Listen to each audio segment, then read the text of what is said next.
Hello friends, কেমন আছো তোমরা? আশা করছি তোমরা ভালোই রয়েছো। আজ আমি বানাচ্ছি স্পাইসি এগ কারি। তার জন্য প্রথমে ডিমটা সেদ্ধ করে নিয়েছি, তার উপরে নুন, হলুদ আর লঙ্কা গুঁড়ো দিয়ে ভালোভাবে মাখিয়ে নিচ্ছি। দেখছো কত সুন্দর কালারটা এসেছে।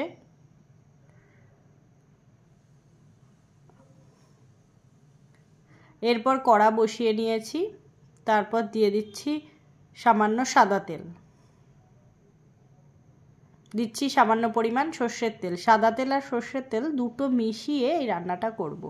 তারপর দিয়ে দিচ্ছি ডিম, দিয়ে হালকা করে ডিমটাকে ভেজে নেব।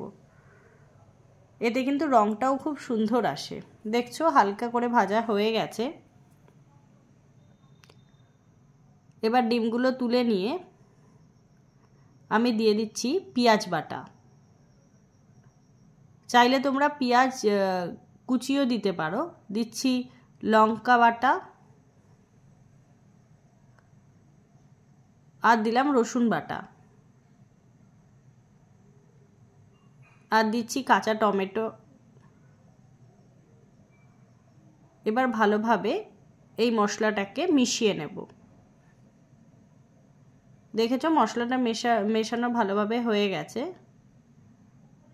এটা খুব অল্প তেল দিয়ে করছি, তাই জন্য এবার দিচ্ছি হলুদ, লঙ্কা গুঁড়ো, নুন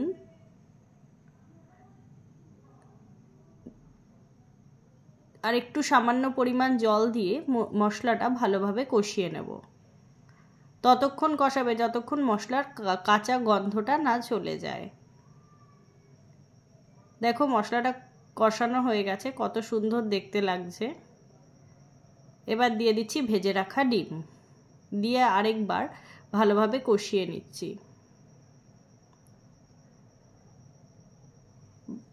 ভালোভাবে মশলাটা কষানো হয়ে গেছে। এবার দিয়ে দিচ্ছি সামান্য পরিমাণ জল। তোমরা যতটা ঝোল খাবে তার উপর রাখবে, তার উপর তোমরা জলটা দিও, বুঝলে? ভালোভাবে কষিয়ে নিচ্ছি। এবার